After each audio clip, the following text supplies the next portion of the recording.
नाज़रीन, बहुत अहम ख़बर के साथ हाज़िर हुआ हूँ। पहली बात तो ये कि मोदी हमारा यार है। हैरान ना होइएगा, बताऊँगा कैसे। मोदी हमारा यार है।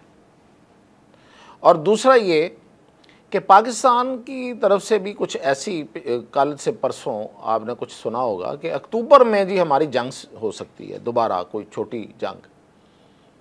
ये क्यों कहा जा रहा है? आखिर इसके पीछे क्या कोई चीज़ चल रही है? इंटेलिजेंस क्या है? रिपोर्ट क्या है? और फिर ये कि मोदी तो चाइना की तरफ पीएं बढ़ा रहा है, तो फिर क्या मसला है? तो इन पे बात करते हैं। इसकी जो डिटेल है वो मैं आपको बताता हूँ। तो सबसे पहले तो इस बात पे आते हैं कि मोदी तो चाइना से सीधा हुआ है और अपने बड़ी न्याज़मंदी के साथ कोशिशें कर रहा है, अपने वज़ीर ख़ारजा को भेज रहा है अपना। उससे पहले वो उसका अजीत डोवल चला गया था, अब वो शंघाई तामन तंजीम के अजलास में ख़ुद भी जा रहा है।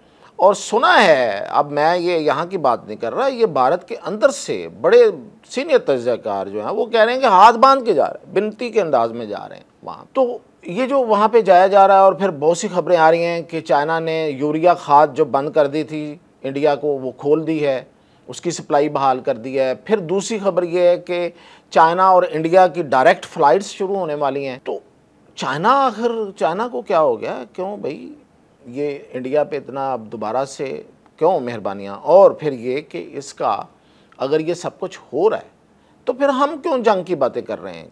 मतलब इतलात हैं यहाँ पे कि 1 अक्टूबर में एक झड़प हो सकती है और वो मतलब स्मॉल स्केल वॉर हो सकती है। तो इसका जायज़ा लेते हैं। देखें, पहली बात तो ये है कि जब मोदी की तरफ से वहाँ पे राब्ते शुरू हुए हैं तो चाइना ने एक बड़ी सीधी दो टोक दोनों को, पाकिस्तान को और इंडिया दोनों को कहा है कि भाई अपने ताल्लुकात को नॉर्मलाइज़ करें। अब ताल्लुकात को नॉर्मलाइज़ करने का मतलब क्या है?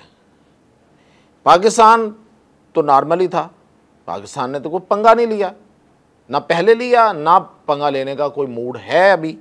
हाँ, वो और बात है कि एक और मूड है, मैं आगे जाके बयान करता हूँ, वो थोड़ा अग्रेसिव मूड है, वो बताता हूँ आपको। तो इंडिया को क्या फिर प्रॉब्लम है कि वो क्यों आएगा फिर जंग की तरफ अगर ऐसा है? तो उसने जब ये कहा तो वह ये है कि उसका मतलब एक ही है कि भाई हिंदुत्व से जान छुड़ा लो।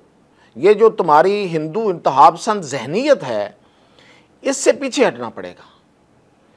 और वो जो पाकिस्तान मुखालफ एक बात बना के, एक हवा बना के तुम वोट लेते हो, कोई कुछ और ढूंढो। अब वहाँ पे मसला ये है कि पहली बात तो हिंदुत्व और बीजेपी आरएसएस एक ही चीज़, तो इनका वजूद ही इस इंतहाबपसंद फ़लसफ़े पे है, इंतहाबपसंद जहनीत पे है। तो पीछे हटेंगे तो ख़त्म हो जाएंगे। और सबसे बड़ी बात यह है कि मोदी वैसे ही रिटायरमेंट में है, उसको पार्टी के अंदर बहुत बड़ा एक मुखालफत का सामना है कि ये कर कुछ नहीं पाया, ये जो पाकिस्तान मुखालफ हमारा मसला ये वो, तो उस पर तो इसने कुछ नहीं किया। तो इस वजह से मोदी के लिए ये चाइना के साथ जो ताल्लुकात हैं वो इस शर्त पे हैं, तो वो डिलीवर करना उसके लिए मुश्किल होगा। तो जब मुश्किल होगा, वो ट्राइयाँ तो कर रहा है। अब मसला ये है कि उधर से चूँकि अमेरिका ने उसको अच्छा खासा प्रेस किया हुआ है, और अमेरिका ने भी क्यों किया हुआ है? इसलिए किया हुआ है कि उसने तो इसको चाइना के ख़िलाफ़ तैयार किया था, और इंडियन आर्मी चाइना के ख़िलाफ़ क्या, पाकिस्तान के ख़िलाफ़ कुछ नहीं कर सकी। ये जो एक छोटा सा T20 मैच हुआ है पाकिस्तान और इंडिया के दरमियान, ये जो जंग हुई है, इसमें असल में तोल लिया है अमेरिका ने इंडियन फ़ौज को और इंडिया को, और ये नतीजा अखज़ हो गया है कि भाई हमारे काम के नहीं है ये। अगर चाइना को रोकना था और इनके ज़रिए रोकना था तो फिर ये वो नहीं है, ये इसमें वो दम नहीं है। तो इसलिए अब अमेरिका ने तो अपनी जो पुरानी पॉलिसी थी प्रो पाकिस्तान वो रिविज़िट की है, और उसने कहा कि बस ठीक है, यही ठीक है भाई, हमारे पुराने अलाई भी हैं, हम तो उनके अलाई हैं, और खिते में हमने बहुत कुछ अमेरिका के लिए किया हुआ है तारीख़ में। तो इस वजह से, और दूसरी वजह ये है कि ट्रंप एक कारोबारी आदमी है, और वो चाह रहा है कि भाई इतना बड़ा इंडिया है, इतनी कमाई करता है, और हमें कुछ नहीं आता, हमारी ही कंपनियों से करता है, तो हमें आना चाहिए वो माल, तो वो माल नहीं आ रहा। तो ये दूसरी वजह है। अब उधर से अमेरिका ने प्रेस किया हुआ है, इधर वो उसको अपनी तरफ से अमेरिका को ये बताने के लिए कि मेरे पास अदर ऑप्शंस हैं, तो वो रशिया से भी बना के रखे हुए अभी तक, और चाइना से बनाने जा रहा है और ज़्यादा कुर्बत इख्तियार करने जा रहा है और ब्रिक्स की धमकी लगा रहा है। ब्रिक्स में रहना नहीं चाह रहा, ये मैं आपको पहले भी बता रहा हूँ। ये ब्रिक्स का जासूस है, ये ब्रिक्स का गद्दार है। ये जो इतना बड़ा एक इत्तेहाद है, जो मुआशी इत्तेहाद है बड़े मुल्कों का, जो जिनकी मईशतें तरक्की कर रही हैं, उनका ये इत्तेहाद बना था ना ब्रिक्स के नाम से। और ये ब्रिक्स बेसिकली डॉलर का दुश्मन है। ये वो वाला इत्तेहाद है जो डॉलर दुश्मन है। तो इसमें जो सबसे पहले गद्दारी की, जो सबसे पहले मुखबरी की थी कि भाई ये तो ब्रिक्स वाले जो हैं, ये जो 4-5 मुल्क हैं, मैं पहले बता चुका हूँ, ब्राज़ील है, इंडिया उसमें है, चाइना है, साउथ अफ्रीका है और पाकिस्तान उसका मुबस्सर मुल्क है। तो ये तो दरअसल आपको आप डॉलर के पीछे पड़ गए हैं और ये डॉलर को डी डॉलराइजेशन करना चाह रहे हैं। डॉलर की जगह पे करेंसी लाना चाह रहे हैं, IMF की जगह पे और वर्ल्ड बैंक की जगह पे बैंक लाना चाह रहे हैं। ये सबसे पहले मुखबरियाँ इंडिया ने की थी अमेरिका को। तो वो ब्रिक्स में रहना नहीं चाह रहा, लेकिन ब्रिक्स को इस्तेमाल कर रहा है। तो खैर ये उसके टैक्टिक्स हैं और इन टैक्टिक्स में आखिर नतीजा क्या निकलने वाला है वो यही है कि वो फेल होगा।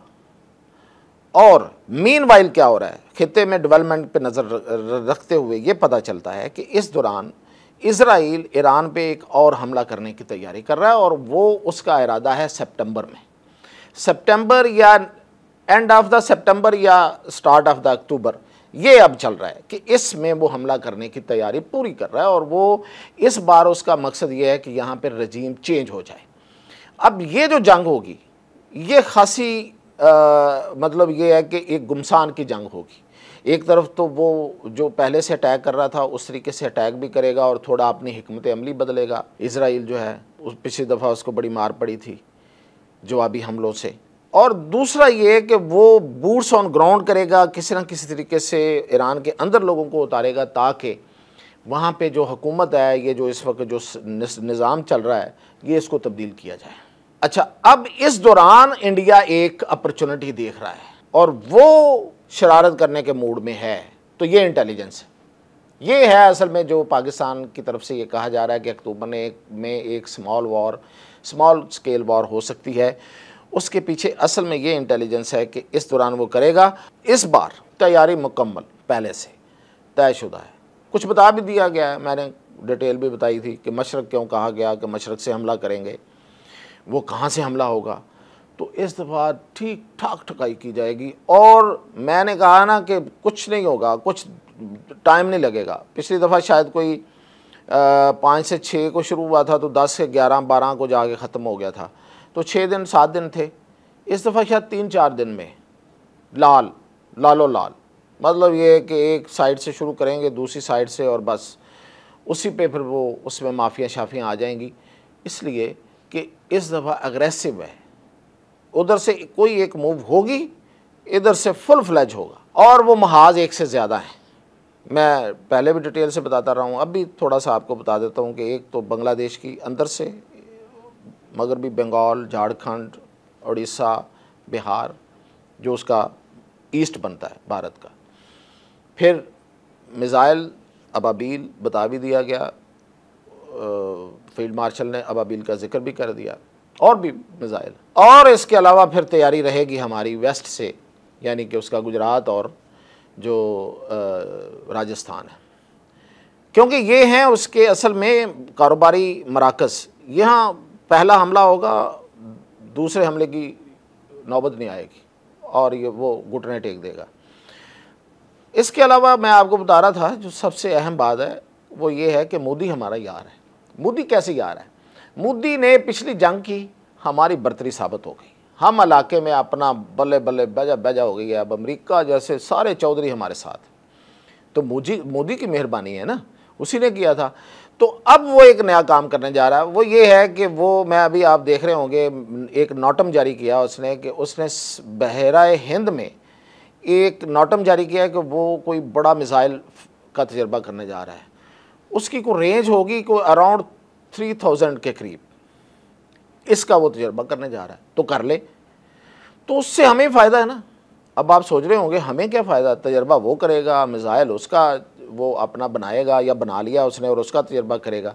फ़ायदा हमें ये है कि जब भारत कोई काम करता है तो हमें सीधा सा बहाना मिल जाता है। तो हम भी अपना बैनुल अक़वामी बैलिस्टिक मिसाइल जो है वो टेस्ट नहीं कर पाए थे अभी तक, जिसमें बड़ा शोर भी इंडियंस ने डाला। अमेरिका को हमारे पीछे लगाने की कोशिश की कि देखें ये आपको निशाना बनाना चाह रहा है, ये वो वाला मिसाइल बना रहा है, तो हम भी टेस्ट करेंगे ना जी। ये तो नहीं हो सकता है कि वो टेस्ट करेगा और हम मतलब हम नहीं करेंगे। तो हमारे पास तो है, तो हमें तो मौका चाहिए था, तो वो हमें मौका फराहम कर रहा है। 20 और 21 का पहले उसने एक नॉटम जारी किया था 17-18 का, और वो रेंज थोड़ी सी, अब उसने रेंज भी बढ़ा दिया और नॉटम भी आगे ले गया 20 से 21 तक।